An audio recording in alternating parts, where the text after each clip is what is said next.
नमस्कार प्यारे छात्रों, मैं चुन्नीलाल सैनी आज की इस क्लास में आपका स्वागत करता हूं। देखो भाई, कल अपन ने प्रश्नावली 2.1 को पूरा कर लिया था और 2.1 में हमने पढ़ा था जो पिछली 9वीं क्लास में हमने पढ़ा था उसी को। तो अब आज हम उससे आगे पढ़ेंगे। तो हम देखेंगे कि प्रश्नावली 2.2 में हमारे पास है शून्य को और गुणांकों के मध्य संबंध। जो हमारे शून्यक हैं और गुणांक हैं उनके मध्य हमको संबंध पढ़ना है। तो यहाँ हम देखेंगे कि इनके मध्य कैसे संबंध होते हैं। पहले तो हमको ये समझना होगा कि शून्यक क्या होते हैं और गुणांक क्या होते हैं। कल हमने देखो ग्राफ पेपर के माध्यम से ये देखा था कि इस समीकरण में कितने शून्यक आएंगे। तो वहाँ हमने देखा था कि एक्स वाली लाइन को जितनी बार ग्राफ पेपर काट रहा था, वो ग्राफ वाली लाइन काट रही थी, तो उतने ही उसमें शून्यक थे। लेकिन यहाँ थोड़ा सा अलग होगा, यहाँ हमको हल करना होगा। तो इसमें हम देखेंगे, सबसे पहले इसमें हम एक द्विघात बहुपद से देख लेते हैं और फिर त्रिघात बहुपद से भी देखेंगे। तो द्विघात बहुपद से हम देखेंगे। तो देखो द्विघात बहुपद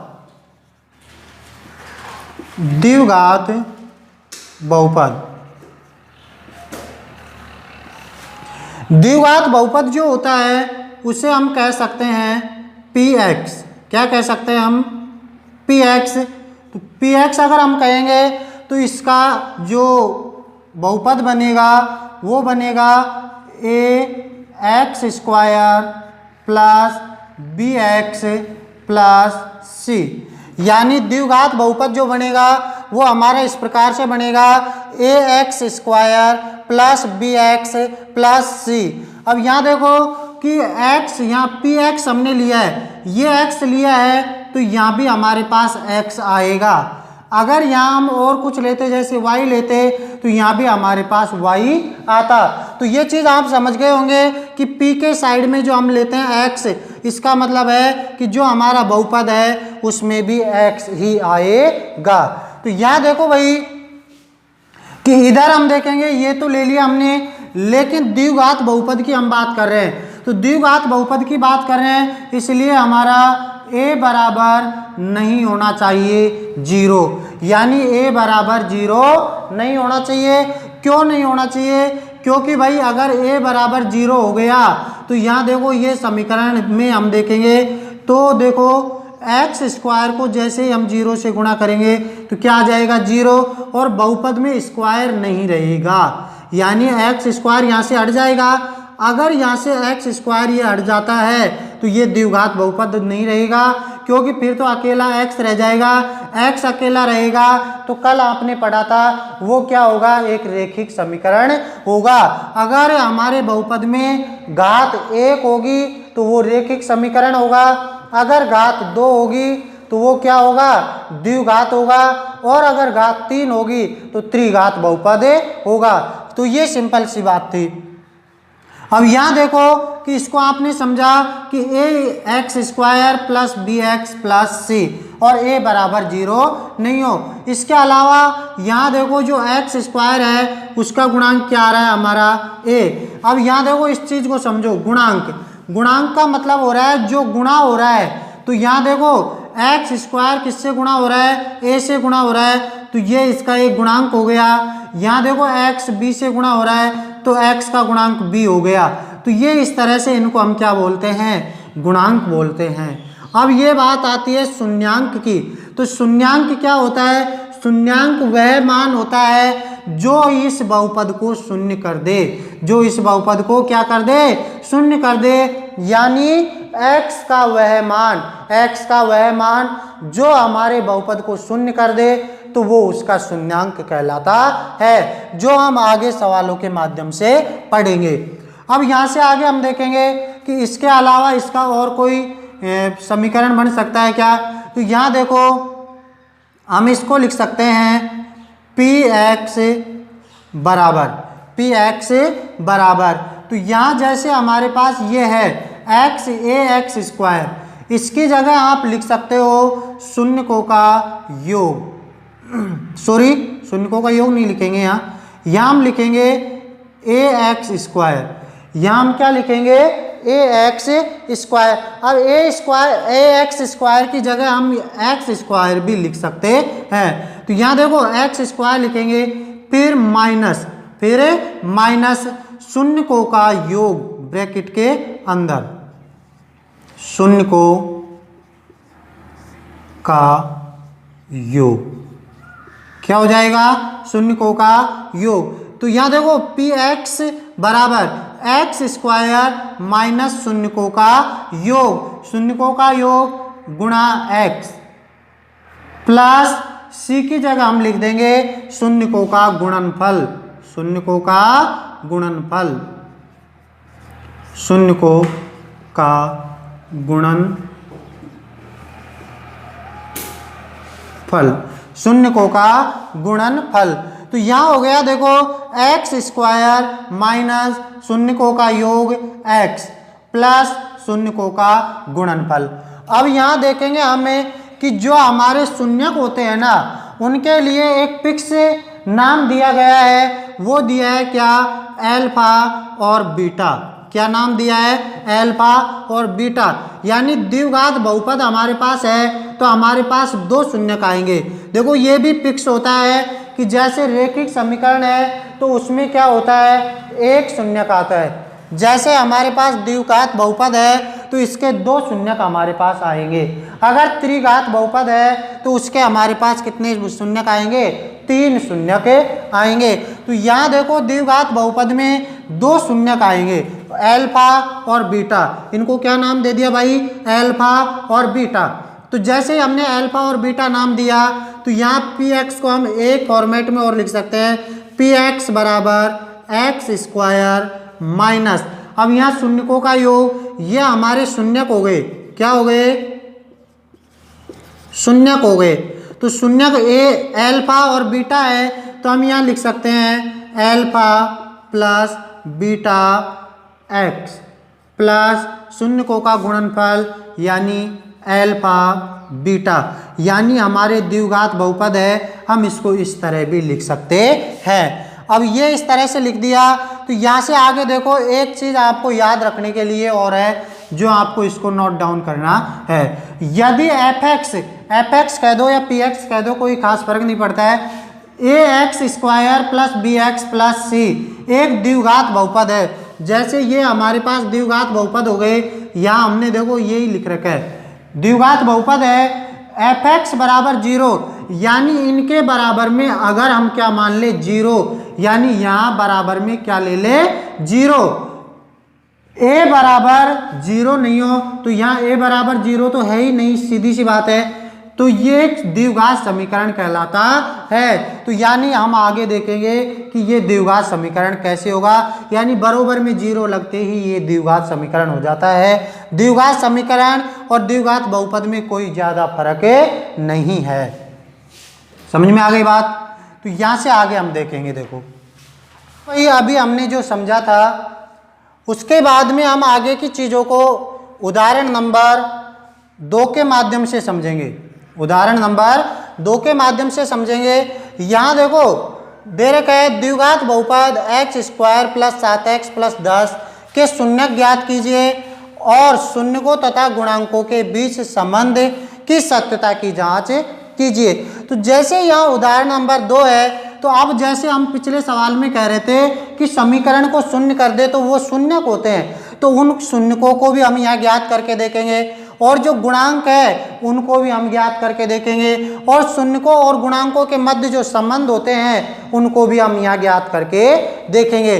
तो यहाँ हम देखेंगे सबसे पहले हमारे पास जो बहुपद है पी एक्स, जो बहुपद है हमारे पास पी एक्स वो क्या है, x square plus 7x plus 10। ये हमारे पास क्या है, एक द्विघात बहुपद है। तो यहाँ देखो ऐसा बहुपद आपने क्लास 8 में भी पढ़ा था, क्लास 9 में भी पढ़ा है और फिर क्लास 10 में भी पढ़ने को मिल रहा है। तो यहाँ देखो इसको कैसे हल करते हैं। यहाँ इसको हल करने का तरीका यह है कि भाई इसका जो बीच वाला पद है ना, इसका हमको टुकड़ा करना पड़ेगा।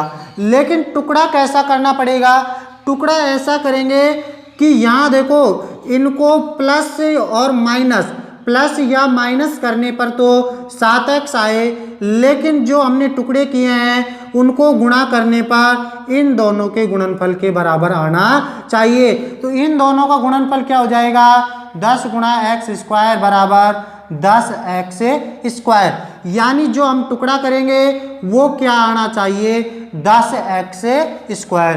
तो यहाँ देखो ऐसा टुकड़ा हमारे दिमाग में सोचो, तो यहाँ 4 और 3 7 होते हैं क्या, होते हैं क्या, देखो 4 + 3 बराबर 7 होता है, लेकिन 4 को 3 से गुणा करेंगे तो 12 होता है, तो इसका मतलब ये गलत है।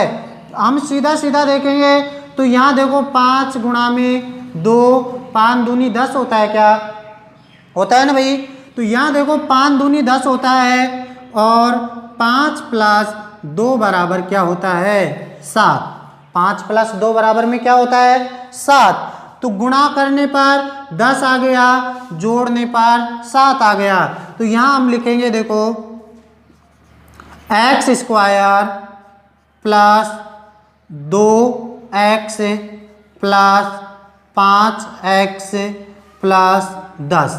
तो यह बात आपको समझ में आई होगी कि हमने ये जो 7x है ना, इसके दो ऐसे टुकड़े कर दिए कि जोड़ने या घटाने पर, तो यहाँ देखो जोड़ने पर 5 और 2 7x आ रहा है, जोड़ने पर क्या आ रहा है, 5 और 2 7x आ रहा है, लेकिन अभी इनको हम गुणा करें तो 5 दूनी का 10 और x गुणा x करें तो क्या आ जाएगा, x स्क्वायर। तो ऐसे करने के बाद अब हमको देखना पड़ेगा कि इनमें यहाँ कुछ उभयनिष्ठ आ रहा है क्या, इनमें हमें क्या देखना पड़ेगा, उभयनिष्ठ देखना पड़ेगा। तो देखो भाई यहाँ दोनों में क्या उभयनिष्ठ आ रहा है, x उभयनिष्ठ आ रहा है, x उभयनिष्ठ आ रहा है। तो यहाँ देखो x और इधर क्या बच जाएगा, 2। उभयनिष्ठ लेना आप जानते हो कि जैसे यहाँ x स्क्वायर है, इसमें से x को बाहर निकाल दिया तो क्या बचेगा, x। इधर हमारे पास 2x था, 2x में से x को हमने बाहर निकाल दिया तो क्या बच गया, 2।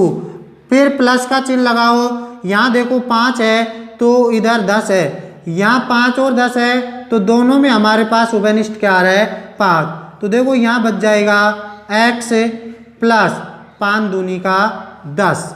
फिर देखो भाई यहाँ ये दोनों फिर उभयनिष्ठ आ रहे हैं, उभयनिष्ठ आ रहे हैं ना, तो उभयनिष्ठ आ रहे हैं तो इनको हम फिर निकाल देंगे x प्लस 2 और ये हो जाएगा आपका x प्लस 5, x प्लस 5 हो गया। x प्लस 5 होने के बाद हम देखेंगे कि अभी हमारे ये गुणनखंड हुए हैं, क्या हो गए, गुणनखंड हो गए।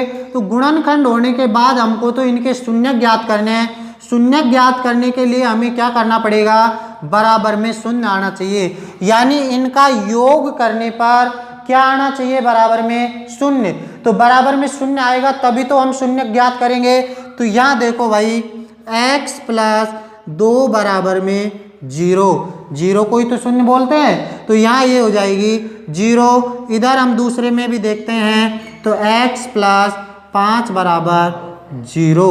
क्यों किया है 0, क्योंकि हमको शून्यक ज्ञात करना है, क्योंकि हमको शून्यक ज्ञात करना है। तो यहाँ देखो पक्षांतरण करेंगे तो x बराबर ये इधर जाएगा माइनस का 2, ये इसका भी पक्षांतरण करेंगे तो इधर जाएगा 5 तो माइनस का 5।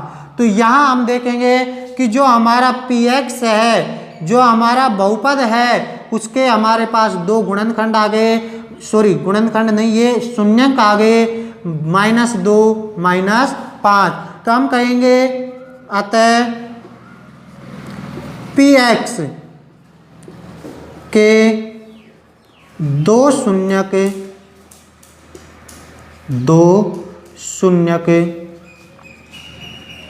-2 व -5 होंगे। तो यहाँ मेरे भाई आपने निकाल दिया कि px जो हमारा बहुपद था उसके 2 शून्यक -2 और -5 हमारे पास प्राप्त हो गए, यानी होंगे। अब यहाँ से आगे हमको देखो कुछ और बात कही है, शून्यकों तथा गुणांकों के बीच संबंध के सत्यता की जांच कीजिए।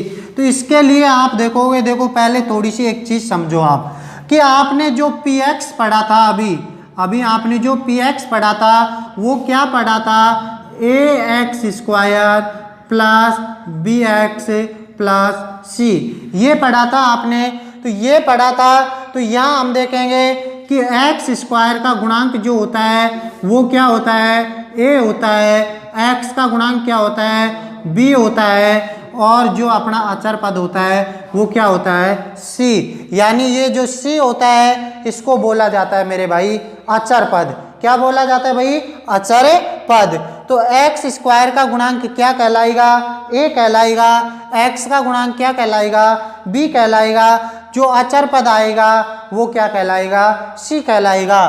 तो यहाँ देखो इसके लिए हम देखेंगे शून्यकों का योग, शून्यकों का योग, शून्यकों का योग। अब ये देखो शून्यकों का योग ज्ञात करने का एक सूत्र होता है, वो होता है क्या, x का गुणांक माइनस x का गुणांक बटा माइनस x का गुणांक बटा एक्स स्क्वायर का गुणांक, एक्स स्क्वायर का गुणांक। यानी शून्यकों का योग ज्ञात करने का एक सूत्र होता है मेरे भाई, और वो क्या होता है, माइनस एक्स का गुणांक बटा एक्स स्क्वायर का गुणांक।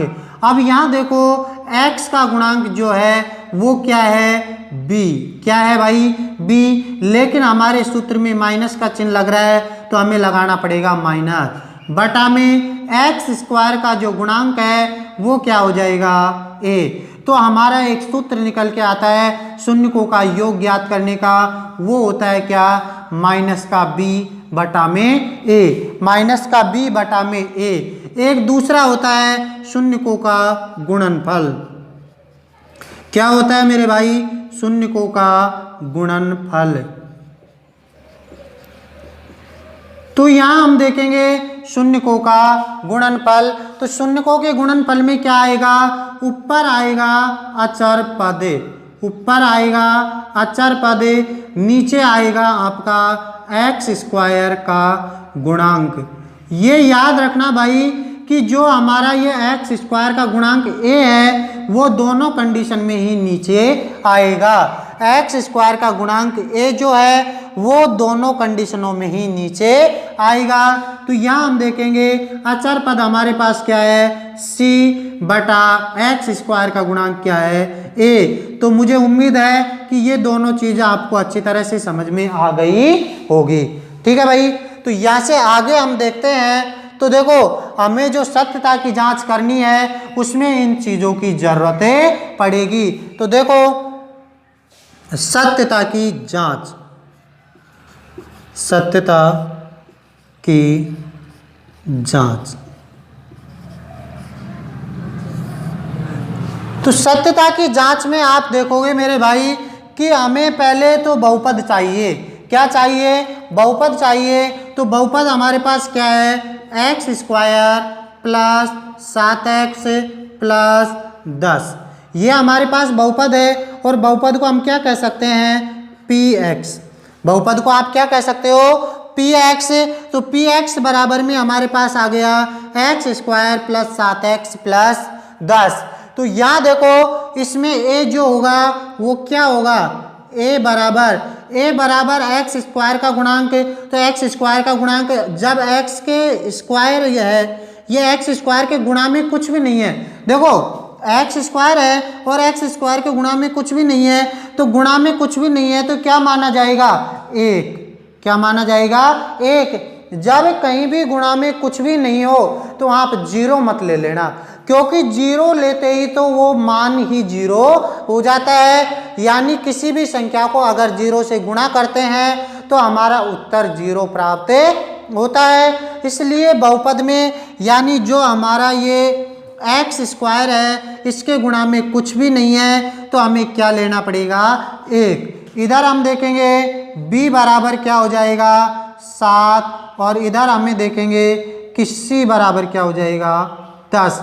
एक चीज का ध्यान रखना भाई कि यहाँ से जो हम समीकरण से उठाएंगे, जो हमारा बहुपद है उससे हम ये ए बी सी का मान उठाएंगे, तो वो चिन्हों सहित उठाना है। जैसे यहाँ कोई चिन्ह नहीं है तो प्लस का चिन्ह माना जाएगा, यहाँ भी कोई चिन्ह नहीं है तो यहाँ भी प्लस का चिन्ह माना जाएगा, यहाँ भी कोई चिन्ह सॉरी यहाँ प्लस का चिन्ह है तो प्लस का चिन्ह माना जाएगा, और यहाँ प्लस का चिन्ह है तो यहाँ भी प्लस का। जब हमने प्लस का चिन्ह लिया है तो प्लस का चिन्ह को लगाने की हमको कोई ज़रूरत नहीं होती है।